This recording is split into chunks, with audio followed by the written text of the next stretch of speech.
হায় রে দুনিয়া, হসপিটালের একদিক দিয়া লাশ বের হয়, আরেক দিক দিয়া মিষ্টি বিতরণ হয়।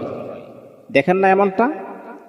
একদিক দিয়া লাশ বের হচ্ছে, আরেক দিক দিয়া মিষ্টি বিতরণ হচ্ছে। কোনো মানুষ দেখবেন রোনাজারি করতেছে, কান্নাকাটি করতেছে, আবার কিছু মানুষ দেখবেন হাসতেছে। কেউ মারা গেছে, আবার কেউ দেখবেন জন্মগ্রহণ করেছে। যে মারা গেছে তার আত্মীয় স্বজন কান্না করতেছে, আর যে জন্মগ্রহণ করতেছে তার আত্মীয় স্বজন দেখবেন হাসাহাসি করতেছেন। দুনিয়ার নিজামটা কত পরিবর্তন দেখেন।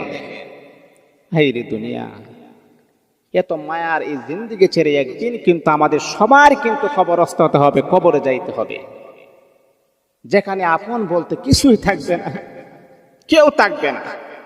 কার জন্য আপনি এত কিছু করলেন? হারাম হালাল না বেছে